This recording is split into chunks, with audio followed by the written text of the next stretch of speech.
Hello and welcome, I'm Kira Scribner, and today I'm going to be doing my March wrap-up. I'm really excited. I had some really good books and new favorites in this, but first of all, I wanted to thank you guys. I recently hit 1,000 subscribers, and it makes me so happy. When I first started 6 years ago, I was like, 1,000? That's like a normal amount, like, everyone, because all you see is the big YouTubers who have like millions, and you're like, oh yeah.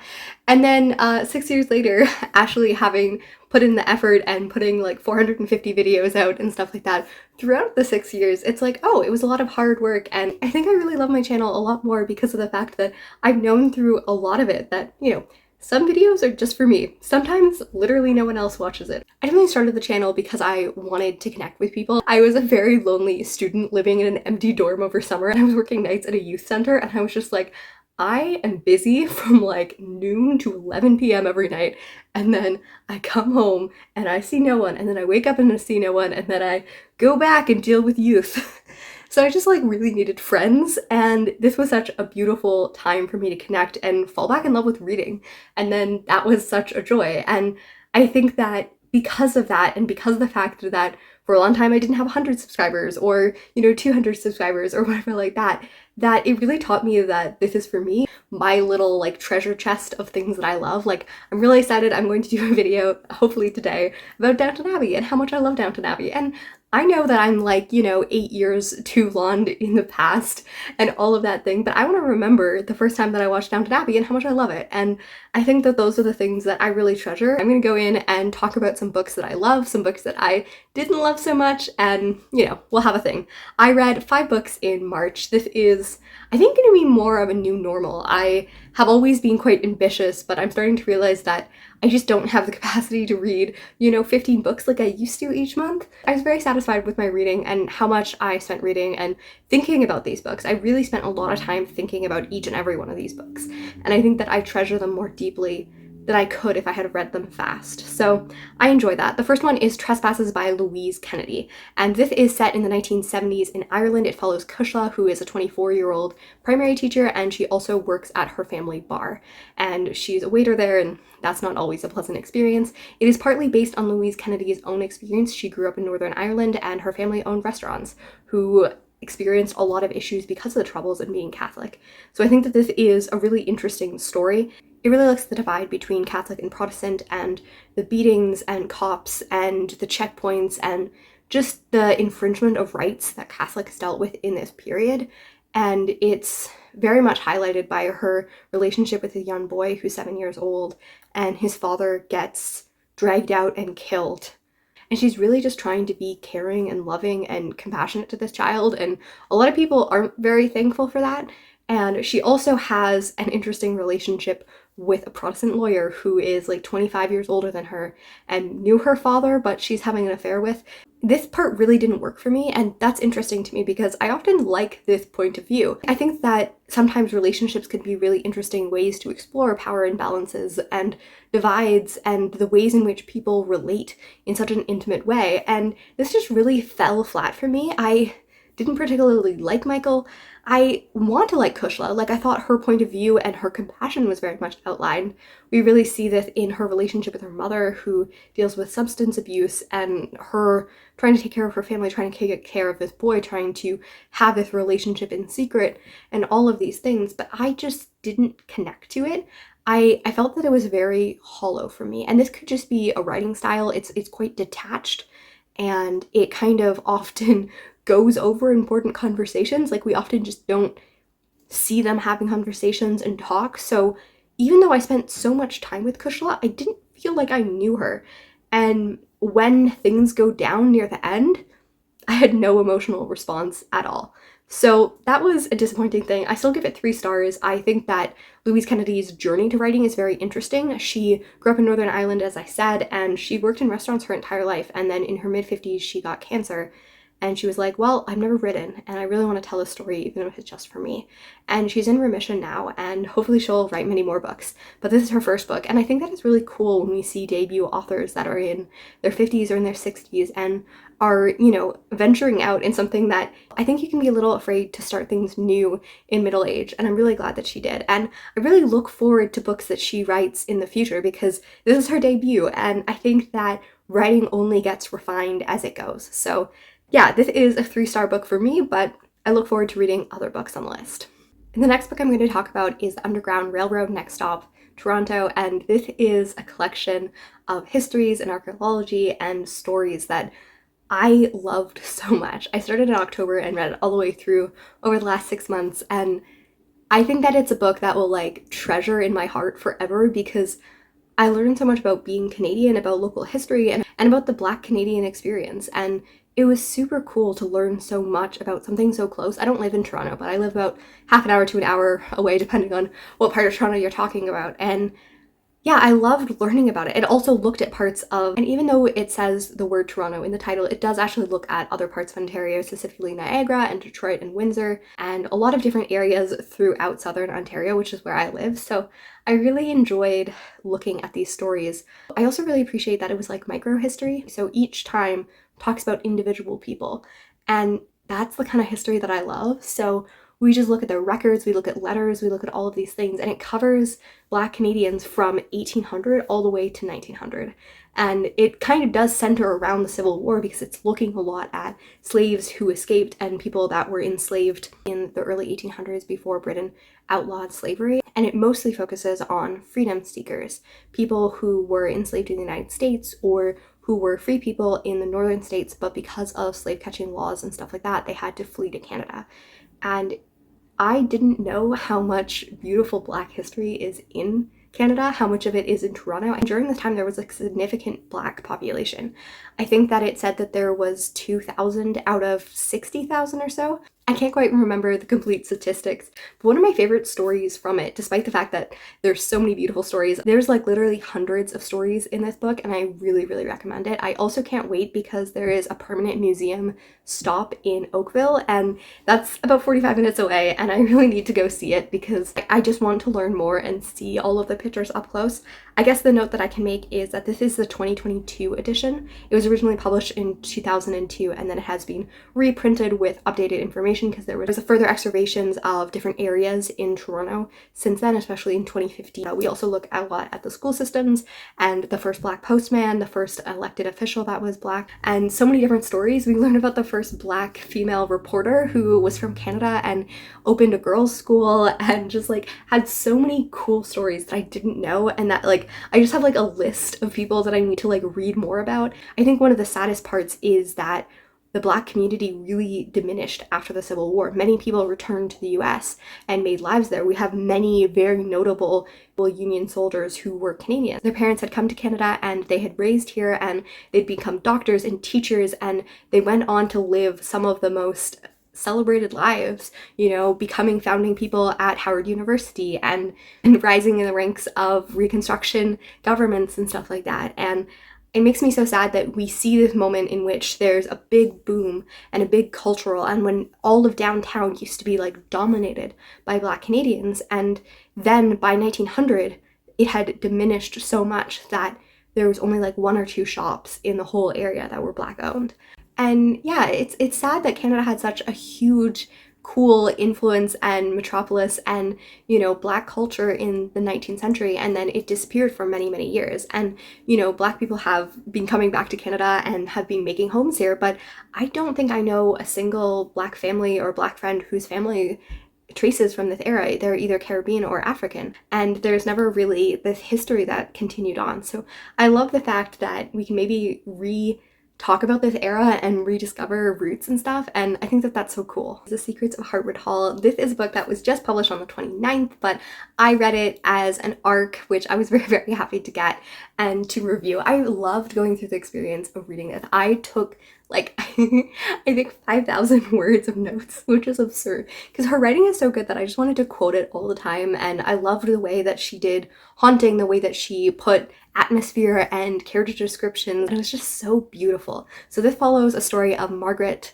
Lennox. She is a 29-year-old widowed governess. She has been married for the last several years and been retired, and her husband has recently died. And she is now going back to a new post, and she is haunted by his ghost, metaphorically, and feels these nightmares, feels all of these things because he was not a good man, and he was emotionally abusive and controlling over her life and really made her feel diminished as a person. And I think that this description is, I was gonna say beautiful, that's the wrong word, but Katie does such a great job of explaining what it feels like to be preyed upon, and often when we describe abusive relationships, we immediately go to hitting or some kind of very violent attack. And though that is very much an aspect of abuse, I think that sometimes how much someone can make you feel small and controlling and bad is something that is abusive and not always talked about. This is something that is echoed through the book because Mrs. Eversham, who is the mistress of Hartwood Hall, and she also had a bad relationship. We feel these echoes and reflections in the way that she talks about things. And there's these two women who are united by the same story but can never fully express themselves because it's not really like polite to talk about how much, your husband was cruel. And I love these relationships. Lewis, the 10-year-old boy, I think is such a well-written child. I really, really love him. I really love the fact that Katie used so many other books. We see Frankenstein, we see Jane Eyre, we see, Dickens and all of these books, and it made me so happy just to smile all the time and to have like a reading list of like great Victorian and Regency era books.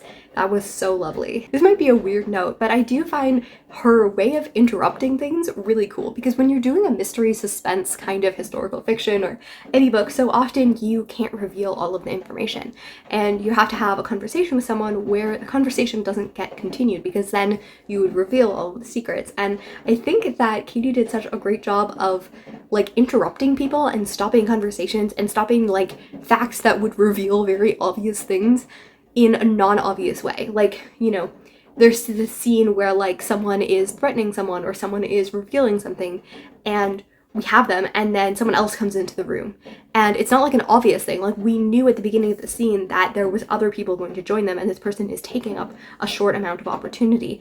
And I think that those things were very well handled and it didn't feel the author trying to be like, nope, you can't learn that. I did think through about 75% of the book that it was going to be a 5-star and it did get lowered to a 4-star, a 4 point something star probably for me. Okay with the fact that, the secrets of Hartwood Hall were not always revealed, but Margaret also had some secrets, particularly around her husband and how he died.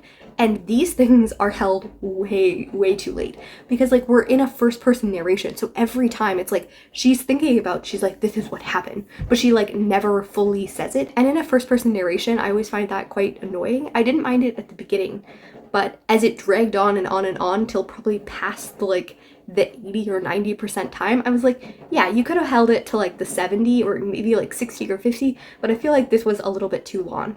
And also the reveal of the secrets, I didn't love all of the ways it was executed. I really love aftermath. That is something I always really enjoy in books. I love being able to see the story, have the climax, and then have moments pass off. And there was some action and suspense and stuff like that dealt in the end that I didn't think was the best written. I feel like these things are very hard to write. I write fantasy and I've just stared at like action scenes for a long time because I cannot write them for the life of me. Like, let me talk with characters, don't let me write action. So like, I understand that especially as a debut author, these are like not the most easy, especially if you're not writing action scenes or like really that's not the point of the book. But I did find that that part kind of took me out of it a little bit. And also I think that there was some loose ends that just were not tied up in a way that I fully understand them. Again, I think that the reveal was weighted way too late. I would have liked to see more of them sitting in the reveals and having exploration. Like this is a book that is in conversation with Jane Eyre.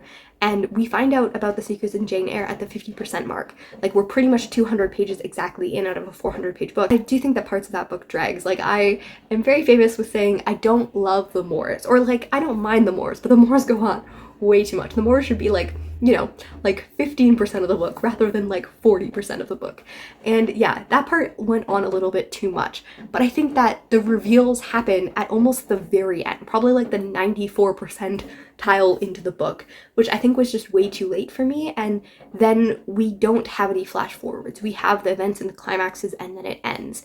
And I appreciate the parts of Jane Eyre where you see forward. I would have loved to see where these characters were in another year. And there's like half of the cast that we don't know anything what happens to them. And I'm like, I just kind of want to know, like I just want like an overview lens of being like, and this person was here and this person was here and Hartwood Hall was, like I feel like those scenes would have been like really beautiful and would have made it feel conclusive. And there was one turn at the end that I've seen a lot of people complain, like pretty much every negative review that I've heard about it complains about the fact. And I actually don't disagree with the turn. I think that I understand thematically and why this thing happens. But it happens in like one page, something that is true for 90% of the book. And I think that if it had been foreshadowed, if it had been thought about and considered more throughout the book, that I would have appreciated it more. Or even if it had happened earlier in the book and we had have seen it play out, like I think that situation could have been moved earlier, and then the end would have been allowed to have more space for the reveals of Hartwood and have Margaret's story a little more less opened. I think that even though Margaret is the protagonist, I would have enjoyed her story happening a little bit farther from the end, and then the secrets of Hartwood Hall and the mystery of, you know, footsteps and echoes and East Wing be concluded near the end. I think that's kind of what Jane Eyre does. Like, we have Jane fully coming into herself in the moors, and then we have her returning, and her story arc is kind of complete so she can meet the end in a satisfied way. But I think that Margaret and the secrets of Hartwood are kind of too connected near the end, so neither of them get to breathe fully. I don't want my criticisms to outweigh the fact that I love this book. Like, I loved every single page until the last 50 pages, so I think that my complaints should not outweigh the fact that I really, really recommend this book. And the other thing that I completely forgot to mention that I really do think is really important is that there is disability representation in this book. And it was representation that was really close to my heart because she cannot hear out of one of her ears, and this is the same disability my mother has. And I was like, I heard it, and then I was like, okay, how are we gonna see this? And especially like the fact that she can't hear around, like she can't tell direction, and she can hear things pretty much fine, but if someone's on the other side or trying to whisper, or, you know, she's in a room and she can't tell if it's coming from above or below or, you know, behind or in front of her. And that is something that's very realistic. It was great growing up with my mother because, you know, our rooms were upstairs and the basement had the computer, and we would like climb down the outer part of the stairs, and then our mother would be like, "Are you doing work?" And we're like, "Yes!" yelling from the basement, and she thought we were in our rooms doing homework even though we were definitely downstairs. So that was the rebel child in me, and I can definitely testify that for someone who cannot hear out of one of their ears, that is actually very true and representative. And it also looks at the ways that even though it doesn't really infringe on any of her abilities to teach, it is something that she's still discriminated against because of the ways that disability is treated in this era. Overall, I really like The Secrets of Hartwood Hall. I really find it interesting. I love the fact that, like, you know, it's the place where all the deers have left, despite the fact that it's named after the deers, and I can't wait for what Katie writes next. I think that it's going to be wonderful and lovely and all of those things. It's American Imperative by Mary Oliver. This is my second Mary Oliver, and I have to admit I was slightly disappointed. This came out in 1983 and won the Pulitzer Prize. I had previously read Blue Horses that came out in the 2010s, so like there is like 30 years of difference, so I can understand that she's like a slightly different writer and stuff, but I was really wowed by Blue Horses to the point where like I have never liked nature poetry. I thought that I didn't like poetry because I don't like the nature poetry, and then I read Mary Oliver and I was like, oh wow, this is amazing. So I definitely still liked this. I just thought it dragged in parts, and I mostly only liked half poems. Like I would like lines or parts of poems, but as wholes I wouldn't like them. And I don't mind in a collection loving some poems and feeling middling about some poems and stuff like that, but the fact that I felt middling about almost every poem and there was just these moments that I liked in them made me kind of, you know, sit at a 3-star where I was like, I still enjoy her writing, it's just, it wasn't the best for me. One of my very favorite early lines is in the brambles no one owns. I think that that's just like a beautiful sentiment, and like I just want to like treasure that line in my heart forever. And one of the ones I also really liked is called Lightning. This is an early poem that I loved. I'm only going to read the beginning because, again, the second half I don't love. But I think that this illustrations just made me like stare at it and write several poems out of it because it's so lovely. The oaks shone gaunt gold on the lip of the storm before the wind rose. The shapeless mouth opened and began its 5-hour howl. The lights went out, fast branches sidled over, the pitch of the road bounced into the yard that grew back. And then if I continue, within minutes, except for the lightning, the landscape bulging forth like a quick lesson in creation, then thudding away inside, as always, it was hard to tell fear from excitement. How sensual the lighting poured stroke, and still with a fire and a risk, as always the body wants to hide, wants to flow toward it, strives to balance.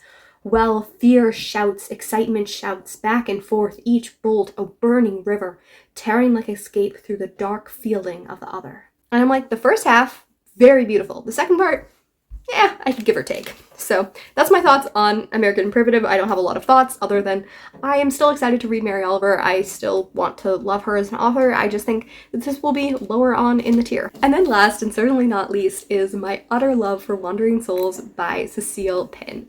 This is a book that I read in the last few days of March, and I am in love. I read it because it's on the Women's Prize, and spoiler alert, I've only read 4 of the books, but I want this one to win. So it is so wonderful. It begins in 1979 in Vietnam and then goes to Hong Kong and goes to England and goes throughout the 80s, and then we also flash forward and see parts in the 2010s and 2022 and 2023. And I love this book more than anything. So when we start in 1979, we begin with Anne and her brothers. She is 16 years old and she has 6 younger siblings. Her parents are worried about going on the refugee boats together and being so many and if they'll be caught. So they send the 3 oldest children alone and then they will follow with the younger children, including a newborn baby. And during the time, they make it to Hong Kong and they have horrific treatment and have a lot of really ugly things happen to them and just treated more like vermin than humans. And during the time in Hong Kong, they find out that the boat that their parents were on never arrived. They lost 4 younger siblings and 2 parents. This story echoes Cecile Pinn's own story. Her mother was a refugee from Vietnam. She went to Thailand and lost 4 of her younger siblings. And this is a story that echoes throughout their family, even though Cecile was never told it. And that's kind of something that we play a lot with in this book. We see the point of view of the 2020s where we have people who are on vacation on islands in which horrific massacres and assaults were made. They talk about how in the lighthouse that no one can go into, there's still the scrawling marks of people being told that dress as a boy, otherwise these things will happen. And it is such an evocative piece. It also looks at various refugee smuggling in the 2010s and how terrible treatment and other things happen and the loss of life there as well. And then there's a third voice of their brother, 7-year-old Dao, who has died and is wandering around looking at them, and they can't see him, but he sees them, and he's stuck as a 7-year-old haunting them. And we also see the analysis of Patroclus and Achilles, who were these wandering souls, and how until their bodies are found and brought home, they'll continue to wander around, looking at their siblings who they can never see again. And this analysis comes from the 4th voice in the novel. It's a writer who's trying to construct the story. They are trying to figure out, how do I write this tragedy and joy and history? And we really see them going through and being like, okay, I don't want to write the macabre. I don't want to tell this story of every single assault and danger in such gory detail to just discuss to you. And I don't want to write a fairy tale where everything is perfect and, you know, the family doesn't die and the parents make it and yay, we're in England and, you know, all our problems are solved by capitalism. I don't want to write that story. And yet I'm stuck between the macabre and the fairy tale trying to tell this. And we see this meta voice throughout. We also see this author reflecting on things that they had perceived and then found out, the ways that grief ricochets through family, the ways that different people grieve, whether that's publicly or not. And there's so many analysis either to the Odyssey or to many other different parts of things, even like Once Upon a Time in Hollywood, like all of these different stories and how these relate. And I think that this voice is like my favorite, even though it's not like a huge part of it.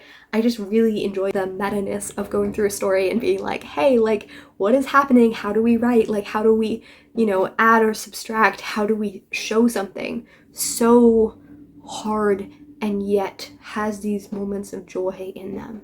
And I really enjoyed this. The story is marketed as both Anne and her brother stories, and I think that that's not true. Anne is the main character. We do see a few chapters that are from their point of view, but these are probably like 1 or 2 in the whole book, and they're mostly to illustrate and contrast her story. We see the different ways in the different ages that she, as a woman and as the oldest, sacrifices so much. She never goes to school. She works with her hands. She, you know, doesn't learn English as easily. And she really has to hold all of this pain inside because she's the parent now. And we see this. And then we see her younger brother, who is old enough that he still struggles with language, he still struggles with loneliness and all of these things, and is really disillusioned. and has a lot of harm happen to him. And then we have the youngest, who is the easiest to assimilate, and he has all of these dreams and all of these plans, and he spends every day at the kitchen table writing and writing and writing and wanting to do well in school. And we see these different point of views, but these point of views are told through Anne's point of view. And I wish I could talk about it endlessly because I think this is such a fabulous book, but I will leave it there for now. And I just really, really recommend reading Wandering Souls. It's newly out, it doesn't have a lot of reviews or buzz, and I think that it's such a book that needs to be told. My final notes are looking at some of the books that I started or continued reading in the month and didn't finish. I'm kind of in an ongoing journey of reading Red Hood and the Wayne Family Adventures. These are two books that are comics that are, about DC Comics on Webtoon, and they don't have proper bind-ups on Goodreads or whatever, so I read 10 issues or I read 5 issues or whatever, but I can't really ever put them in a book, so I'll just mention the fact that I'm reading them. I'm enjoying Wayne Family Adventures a lot more than Red Hood. I liked the beginning a lot. The part that I read this time was not my favorite, so I hope that the arc goes back up again and I enjoy it again, because I really love Jason as a character and I think that the other characters are very interesting as well. The other book that I am struggling through is Crow by Ted Hughes. I have so many plans about this book and I have been heard so many great things over 5 years now, so many good reviews, and I'm like, why? I don't like it. And I literally read it to my friend because I was like, I have gotten through 22 pages of this, I think it's 70 pages. I'm like, this has felt like it is going to kill me. And they're more than those poems because I'm reading in his big bind up. It's a book this big that I'm reading with all of his poetry. So I'm trying to get the land work because I know that this influences Max Porter's Grief is a Thing with Feathers, and I've heard that Crow is a voice in there, and I've also heard it analyzed to Maps for Spectacular Bodies. So I've been telling myself, even though I want to read Maps, that I need the context around Maps and the literary history of the book first. So I've been trying to torture myself through this book, and I just don't like it. And I think that I've discovered I just often don't like male writers from the mid-20th century. They're just trying to be all hollow. It's it reminds me a little bit of J.D. Salinger, different writing style, but just very empty. And yeah, he's trying to write all of these things and it's all really grand, but it has no emotion in it, and I'm just really detached from it. And some lines are beautiful, but most aren't, and I do like more lyrical poetry rather than straightforward poetry. So yeah, hopefully I'll get through this. I've been so tempted to DNF it because I just really don't want it. And also I guess I should mention my other DNF, which is Memphis by Tara M. Stringfellow. I thought I wanted to read it. I had originally planned to not read it, then I made the Women's Prize and I heard a lot of good buzz for it, so I started it, and I just really didn't get along with the vibe and the writing and its focus on a lot of trauma, and the way that it focuses on trauma I didn't really love, and I'd heard negative reviews in that area before. That I've heard before that the way the family trauma and abuse is dealt with is not the most tender, and I definitely think that aligns with my views on it. So that is my DNF of the Women's Prize. And then I have one book that I want to talk about as well, which is The Hobbit. I have been reading this through with my nephew since February, and I'm just really enjoying it. I've read The Hobbit twice before, technically. My sister read it to me when I was 7, and it's now funny because we're reading it to her 7-year-old son now, so that is really lovely. And then I did reread it in 2018, but I don't remember anything. I read it on audiobook, and I don't think I was paying very much attention. And yeah, we're gonna go on and read The Lord of the Rings, so I'm excited for that. And yeah, let me know which book you read this month. Are you doing the Women's Prize? Are you interested in these books? And pick up Wandering Souls because it's amazing, and The Secrets of Hartwood Hall.